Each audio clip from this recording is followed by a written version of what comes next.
Welcome to this webinar. My name is Vaughn Cook. I am trained as an Oriental medical doctor and am the founder and CEO of Zyto. Zyto is a technology company that builds decision support technology, specializing in the things that we're going to be talking about today. And today we're going to talk about the digestive system. The title of this presentation is A Vectored Approach to Happier Poop. When we consider how things work in our lives, it's all based on our perception. And our perception is the input that comes to us, but it's interpreted through the filters of our beliefs. So if I believe that something is true, then my filters will take reality and process it in a way to validate that belief.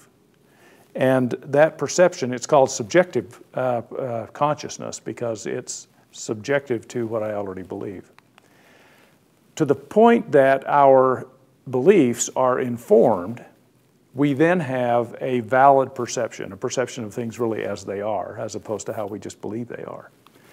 And if our perceptions, however, our beliefs are misinformed, then we have more dysfunctional perceptions. That's not a bad thing. I mean, it's just reality that all humans have a certain degree of dysfunction because all of us have misinformed beliefs in different areas of our lives. But I want to just tell you a quick story to illustrate this. There was a man who was a baker. Well, he wasn't a baker, he owned a cafe or a restaurant. And his daughter worked for him in the restaurant. And she noticed that her father, every time he would put a ham in the oven, he would chop the ends off the ham. And she was kind of curious, why are you doing this? So one day she said, Dad, how come you cut the ends off the ham every time you put one in the oven? And he said, well, I just was taught that by my mom. And I don't know why she did it, but it seems to work. So the daughter got on the phone and she called her grandma. And I don't think this is really a picture of her grandma, but it's the only one I could find. So she called her grandma and she said, Grandma, how come you always cut the ends off the ham before you put it in the oven? And she said, oh, it's because my pan's too small. So the father spent all that time and probably wasted lots of ham over the course of his restauranting career because he had a misinformed belief. And that's the effect that misinformed beliefs have on our perception. When you consider the electromagnetic spectrum, this is what it would graph like on this particular slide. So you can see the gamma rays there on the left, the radio waves on the right, and in the middle there somewhere is a section of visible light. So that's the electromagnetic spectrum that we have the ability to see. If you took this line and you spread it across the United States from San Francisco to Washington, D.C., the line that constitutes visible light would be located somewhere in Kansas, about Oberlin. And if you went there, you would look down on one of the roads where the line crosses, and you would see a 2-foot line on the road. That 2-foot line is visible light. So you can see that there's a lot of information available that we just don't see. So when we look at a tree, as an example, this is what we see, but we're seeing the visible light aspect of it.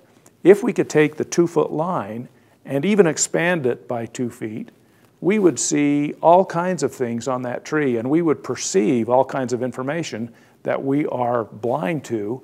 And so a tree to us looks like this, but if we expanded our vision, our tree to us would be something entirely different, or at least something more than it is now. When we look at the human body, we all have different insights into the body. I mean, a lot of people that you meet on the street will just say, well, a body's a body. And they may not have much information about what creates a body or what the constituent parts of a body are. And so they'll have a different perception of body than you would as a health professional. We know that, for example, there are cells that make up the tissue in the body. And in fact, it takes about 50 trillion cells to make up an adult body. So there's a ton of little cells, and In addition to that, there are a bunch of other cohabitants that live in and on our bodies. Microbes, and we have about 500 trillion microbes who live with us. So our bodies are really communities, and that community may include you as the anchor tenant, but you've got a lot of other roommates, and those roommates are important to you to a greater and lesser degree. They actually help make your life better.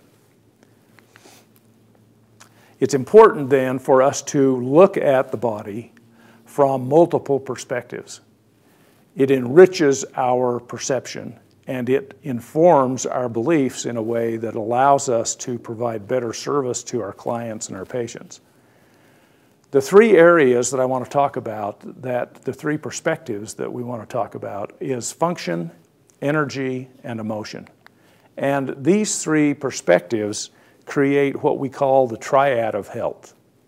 So if you look at everything relative to health in these three terms, you get more information, you can make better decisions faster, and you can improve the quality of life.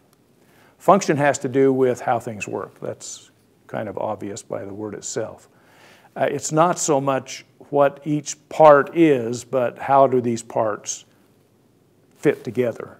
And how do they complement each other? How do they compete with each other? Energy is a part of our anatomy that is often overlooked because people are just not aware of it. But you have energy that flows through your system that's as critical to you as blood is. And we're going to talk about that today. And the next piece is the emotional piece. Now, emotion is really the feeling part of our experience. But feelings have chemical and energetic elements to them. Candace Pert wrote a book called The Molecules of Emotion, and in it she talked about how amino acids and peptides, well, amino acids will create peptides, which will create proteins, but peptides are created in a way that ties back to emotion. So there's a direct correlation between peptide structure and the emotions that you might feel. The other part of this emotional side is part of your brain at the bottom of your brain. It's called your reticular activating system. And that part of the brain controls focus. It controls where you put your attention. I like to think of it as a secretary that screens all of your phone calls. The reason it's necessary is because at a conscious level, we can process about 2,000 pieces of information a second.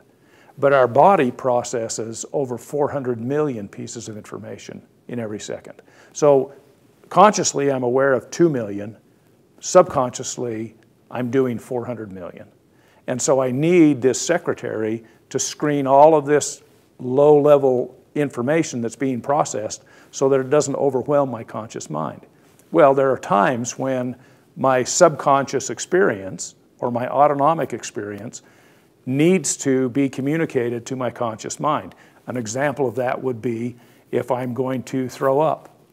Well, I want to know I'm going to throw up before I just spontaneously throw up and, embarrass myself. So what happens is the signal comes through the reticular activating system, but it doesn't come through as a language, it comes through as a feeling. And so emotions are the chemical or the peptide or the energetic side of the experience that happens in our body that actually moves into our brain. And so you may feel like you're going to throw up, or you may feel sad, or you may feel grief. So all of these emotions have some kind of a physiological anchor to them. So we'll talk about that a little bit more too. So we're back to the Triad of Health: function, energy, and emotion. A number of years ago, I had a young woman who came into my clinic. This is not her picture. This is just a stock picture. But she came into the clinic, and she had a particular problem, and I ran a scan on her and came up with some information that was helpful and determined that an acupuncture treatment would be appropriate, and part of that included 3 needles in her lower abdomen in this location. At the time, I was using a laser in my clinic that had the ability to carry information. So I could actually I had done a scan and I had come up with a virtual prescription, and I could download that information into the laser, and then when I would shine the laser on the skin, it would transfer the information to wherever I was shining the laser. So I went over to my computer and I loaded this laser, and I came back and I shined the laser onto the point of insertion of one of these needles. And the instant I did it, all of these needles started to dance, and they didn't dance in unison. They were all doing their own dance. They were just moving different directions, and it was spooky to watch. So I turned the laser off, and they stopped dancing. Then I went over and I cleared the laser. So I took the information off of it. I shined the clear laser onto the needle, and nothing happened. I went back over to the computer, loaded the laser back up, came back, did it again, and the needle started to dance. It was so surprising to me that I did it probably 6 times, but it was as predictable as turning the light switch on and off. Every time the switch would go on, the lights would come on. So energy and information is one of those little understood, even though we're getting more and more of an idea about it, but it's real, and it has an impact in a significant way on the human body. This is a picture of an acupuncture doll. The Chinese, over the last several millennia, developed traditional Chinese medicine, and part of that has to do with the understanding of channels and points. So there are different points called acupuncture points, and those points are organized along these channels. Each of those channels is named after the interior organ to which it is most closely connected. For example, this is the stomach meridian. And these are the points. It starts just below the eye, and it circles around the side of the face, down the front of the body, ends up on the toe. It's called the stomach meridian because this meridian is more closely related to the stomach than any other major organ. So there's order and systems to energy in the body. This slide shows what are sometimes called trigger points. These are points that will become tender when the associated internal organ becomes compromised. And we're going to talk more about these, but the front ones are called front mu, the back ones are called back shu. You can actually diagnose a patient by putting them on a table and pushing on these points. And if the point is tender, it's an indication that there's a problem with the associated organ. And each of these are the meridians that we're going to be talking about because these relate directly to the digestive system.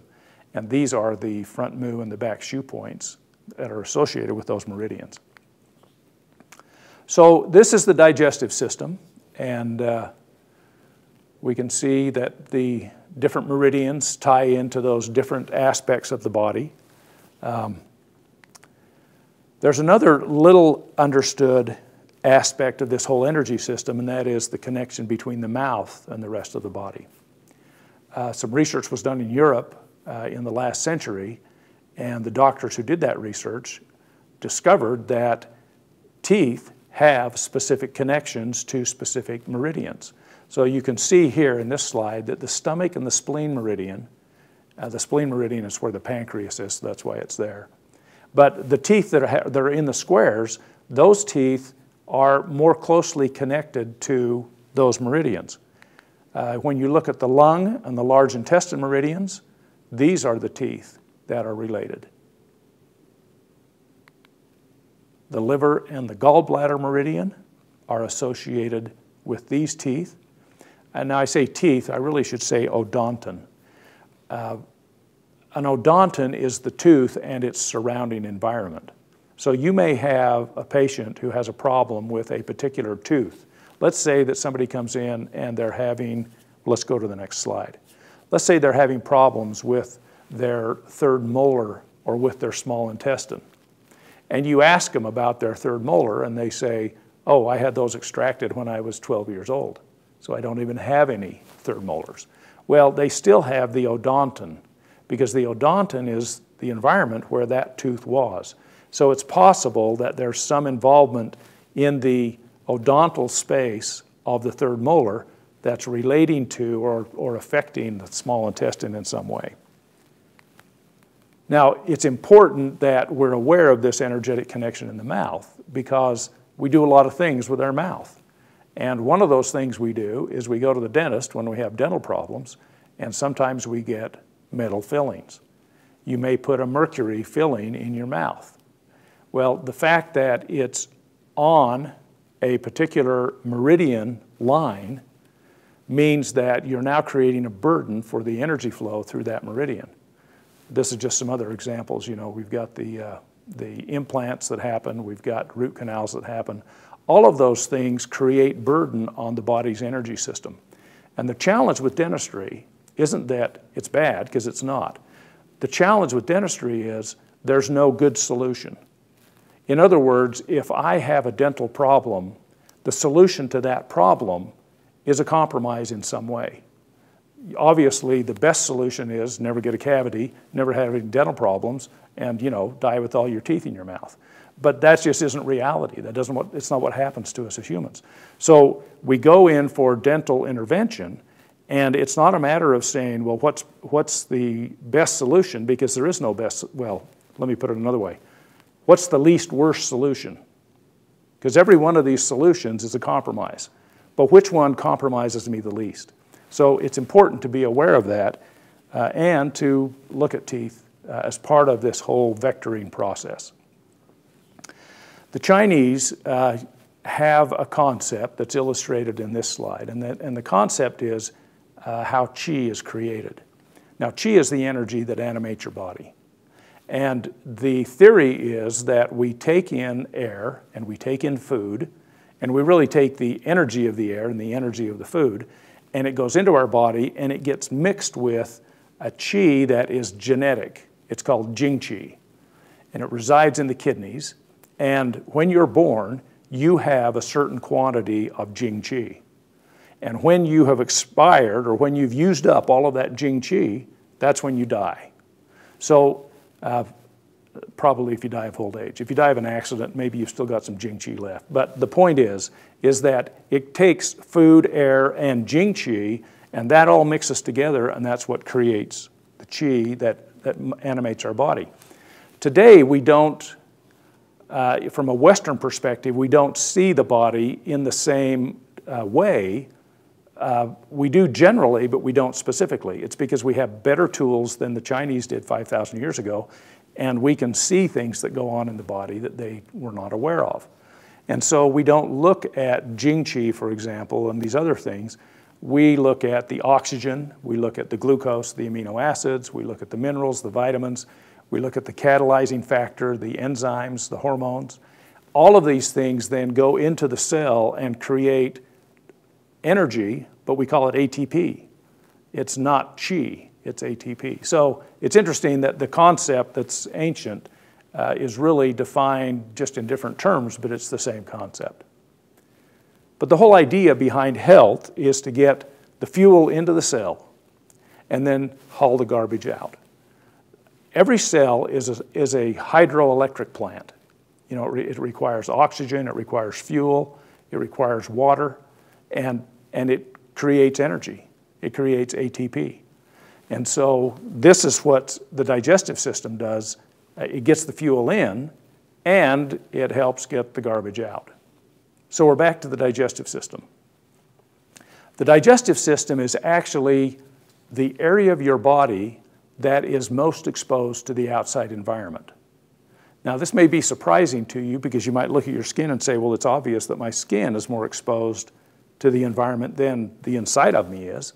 But the surface area of your digestive system exceeds that of your skin in a significant way. If you took the surface area of your digestive system and you spread it out, it would cover this entire football field or soccer field. So there's a lot of surface area inside your gut. And for that reason, it's important to manage what you expose it to. Now, in today's world, we have a lot of herbicides and pesticides and chemicals. We do things like eat chemicals, whether they're good or bad for us. We irradiate our food. We drink polluted water. We beef up our chickens with antibiotics so they grow faster. So there's a lot of stuff that happens with the things that we ingest that are going to have an impact on our gut and our digestive system. But let's go back to the fuel. So here's a nice piece of bread or a loaf of bread that just came out of the oven. For those of you who are gluten intolerant, this is gluten-free bread, so you can eat it. But what happens is this is the fuel that needs to get inside the cell. Now remember, in order for this loaf of bread to get inside that cell, which you have 50 trillion of, it's got to be broken down into some pretty small pieces. And that process is called digestion or hydrolyzation. So here's how the whole digestive process begins. You smell the bread. And when you smell that bread, it creates a cascade of emotions, memories.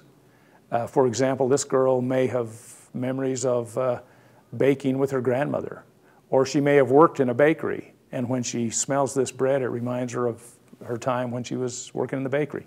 Or maybe she and her mom used to bake bread all the time, and they would dance while the bread was in the oven.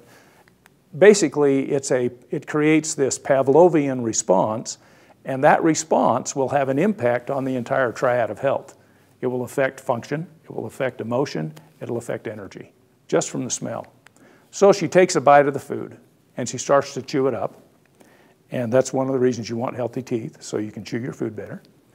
As you're chewing your food, your salivary glands secrete, among other things, amylase. Amylase is an enzyme that will digest carbohydrates.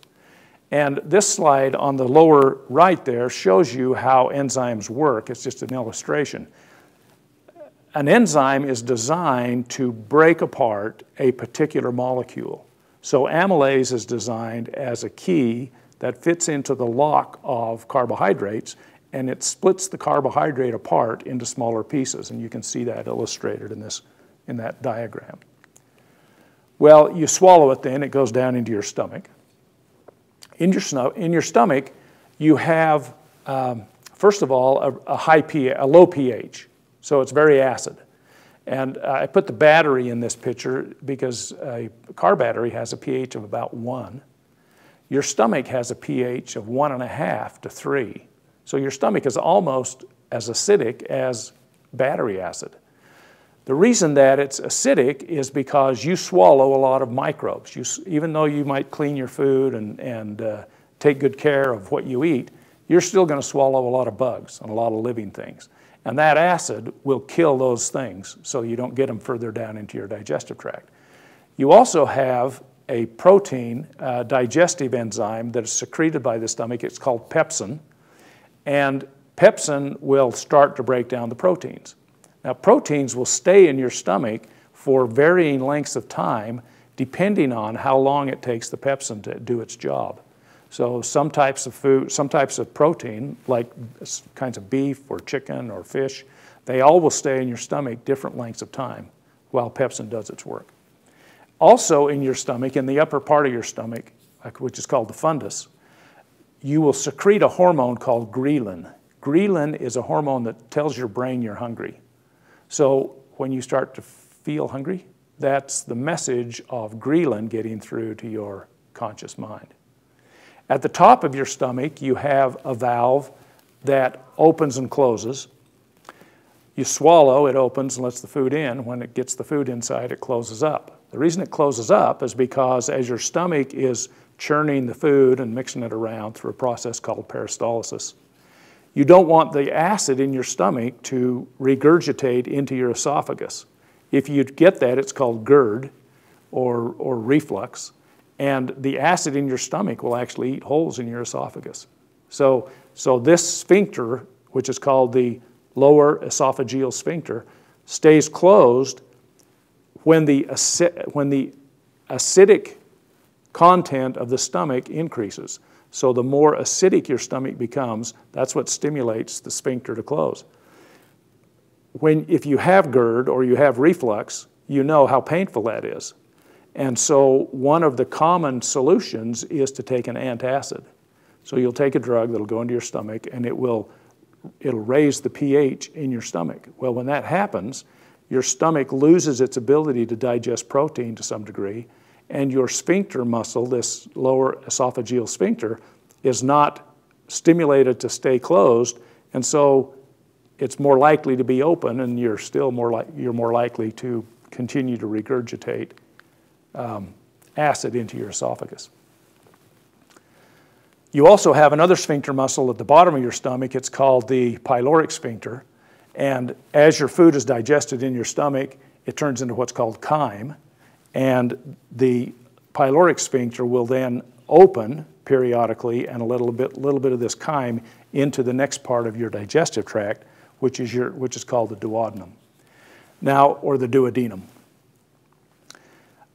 You'll also see on the right side of this slide the front mu and the back shu points for the stomach. So if you have pain, or if you in the front of your abdomen in this location, or if you have chronic back problems in the location of the back shu point, that can be an indication that you actually have an organic or a functional problem with your stomach. Also, the teeth that are shown. If you have cavities in those teeth, the treatment of those cavities will affect the energy pathway of the stomach. The reverse is true. If you have a problem with your stomach, or if you have a problem with your low back, that may be the trigger that weakens the tooth and allows you to get a cavity in that tooth. So what we're looking at here is a vectored approach, but it's really a circuitous approach. Here's this circle of problems that can occur with the stomach, but it isn't necessarily the stomach. It might be the tooth. It might be the front point or the back point. It could be something else along that meridian. So the food then moves from the stomach, or the chyme moves from the stomach into the duodenum. And the next organs that play a part here, the first one is the pancreas. And the pancreas secretes it secretes a lot of things, but primarily for digestion, amylase, protease, and lipase. These are the digestive enzymes that move into the duodenum, and they help break down carbohydrates again. So you start getting that in your mouth, but you get it again when it's in your duodenum. It also, the protease will digest the proteins, and the amylase will digest the fats. And you can see the front and the back points. You can see the teeth that are also associated. You'll notice that the teeth are the same as they are with the stomach.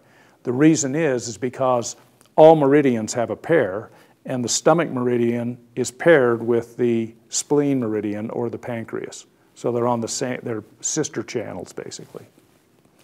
There also is an emotion associated with the two, and that is pensiveness or despondency. So if you have a propensity to be pensive or kind of not depressed, but almost, that's an indication that there's an issue with the pancreas or spleen or the stomach. The other two organs that affect the duodenum are the liver and the gallbladder. The liver, we're going to talk about a little bit more, but in the liver is produced a chemical called bile, or a substance called bile. And that bile then accumulates in what's called the common bile duct. And it moves down the common bile duct and is stored in the gallbladder, but is also sent down to the duodenum. Now the gallbladder really acts as a balloon. It's a balloon that will store bile as it's created. And then when that bile is needed in the digestive process, the gallbladder will squeeze, and when it squeezes, it will squeeze the bile out into the common bile duct down into the duodenum. Sometimes you'll get stones in your gallbladder, and the problem that creates is you lose your squeeze ability. So your gallbladder can't squeeze because it's all full of stones, and so it becomes less effective, and that's when you have gallbladder problems.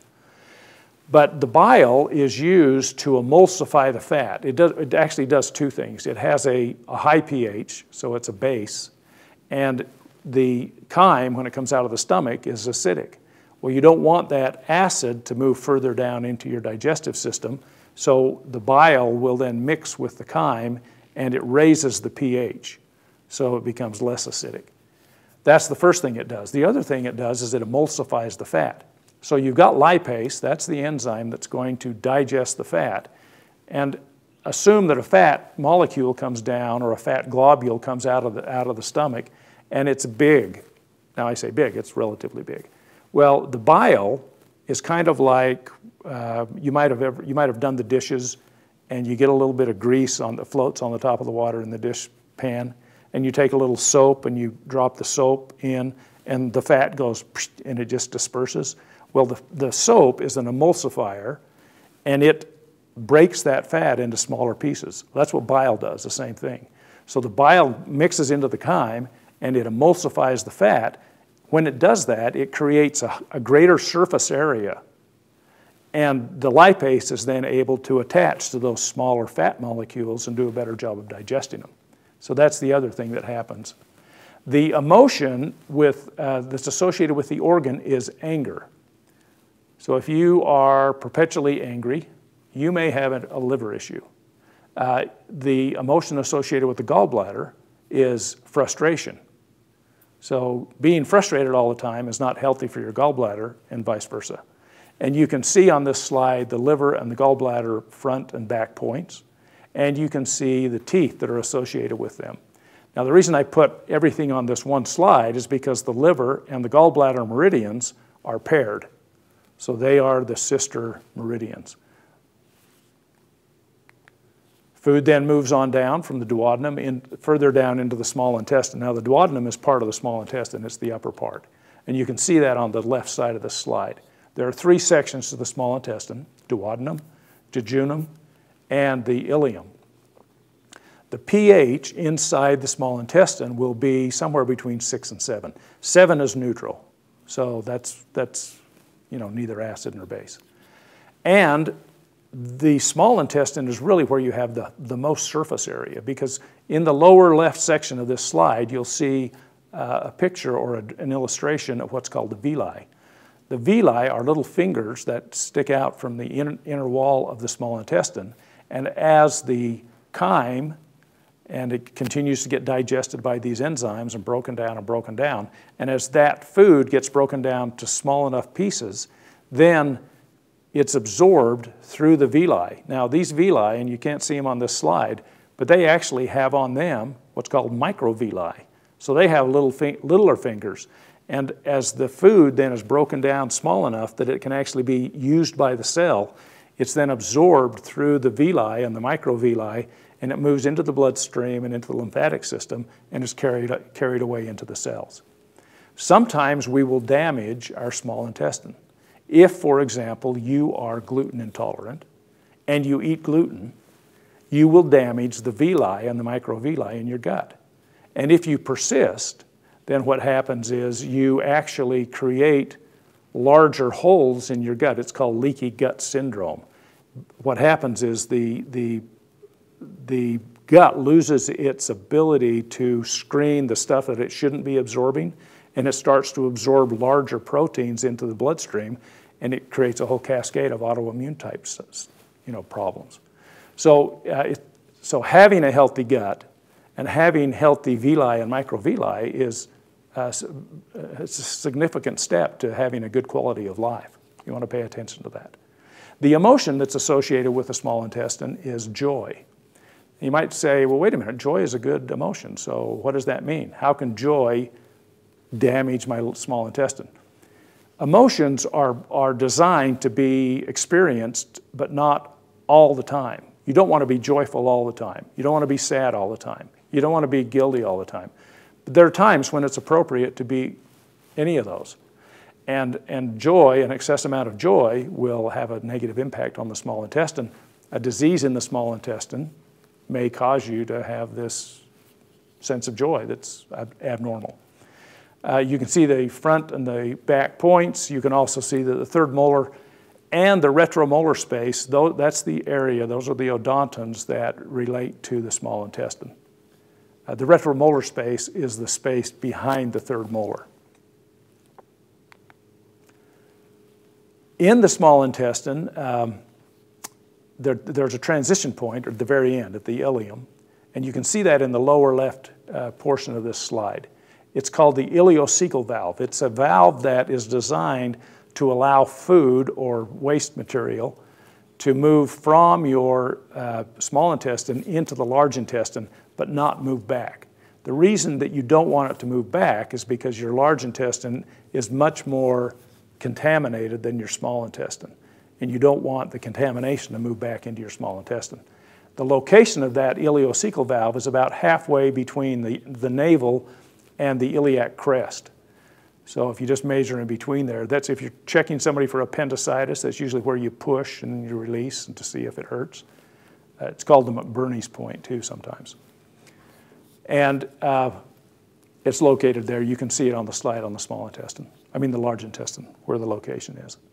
And there's the front and the back points. Now, I want to mention just one thing on the back shoe points. Sometimes you'll have people who come in with chronic low back problems. And remember that the L4 is the location of the back shoe point. And that area may be compromised and may have those vertebrae may have a propensity to slip out or to subluxate not because they're weak, but because you've got something going on or your patient has something going on in their large intestine that is creating an energetic deficiency and allowing them to slip. So chronic low back pain quite often is a food allergy problem. The 500 trillion microbes that cohabitate our body with us, most of them live, or the majority of them live in our large intestine. And they have a significant impact on our mood. The vagus nerve moves from the brain down the body. It involves the gut. And these microbes will stimulate the vagus nerve, and that stimulation will cause us to feel better. So healthy microbes in the gut can help you feel better. They also will produce some of the neurotransmitters that will have an impact on our mood and our behavior. The emotion associated with the large intestine is grief, as shown by the little flower in the middle there. So we've got the food in. Now how do we get the garbage out? And I'm not going to talk about that in a lot of detail, only as it relates to the digestive tract. Primarily, the organ of elimination, there's two of them, but the first primary one is the liver. The liver acts as a filter. And so the garbage material that comes out of the cell moves back into the lymphatic system, goes back into the heart, into the bloodstream, moves back through the bloodstream into the liver. And when it gets into the liver, it's run through a two-phase filtration system. I'm not going to talk about this in a lot of detail, but in the first phase you have what's called cytochrome P450 enzymes. And what they will do is they start the conversion of fat-soluble toxins into water-soluble toxins. They basically line things up so that the next phase can do its job. The next phase is to package things up in a way that can be eliminated through the urine, the bile, and the stool. And you can see on this slide, there are different nutrients that are needed. In phase one, you need the nutrients that are shown on the left side of the slide, nutrients on the phase two on the right side. Once the toxins are then eliminated, if they go out through the bile, so the bile actually packages a certain kind and sends it down into the duodenum and on down, and the stool, it's pushed into the large intestine primarily, and it's packaged and excreted. So that's how the digestive system, in a nutshell, how it gets the food in and the garbage out. And as we look at this whole continuum, if you look at all of those pieces, so a digestive problem may not be a digestive problem. It may be an energetic problem. It may be a dental problem. It may be a functional, it may be an emotional problem. All of those things are going to play into the health and the quality of life for your clients and your patients. And this is an illustration, this slide, of some of the things that we should pay attention to, because all of those are important. And I don't know that one of those is more important than the other, but it is important to get enough sleep. It's important to move your body, to exercise. It's important to hydrate. It's important to have a healthy energy system. Dental health is critical. Eating good food and experiencing good emotions. You know, if you can feel gratitude more often, that actually stimulates better health. It's been proven. If we do all these things, then our digestive system works better, and what we excrete is actually an indication of the health of the system that processes it. So we'll be processing the right kind of waste material. We'll be eliminating, you know, healthy waste, for want of a better word. If you want any more information, this is a website you can go to. This is the URL where we have information on the digestive system. We have a biosurvey. You can learn more about it here that relates specifically to digestion. Thank you so much. I appreciate your time today and hope you've enjoyed this as much as I've enjoyed making the presentation.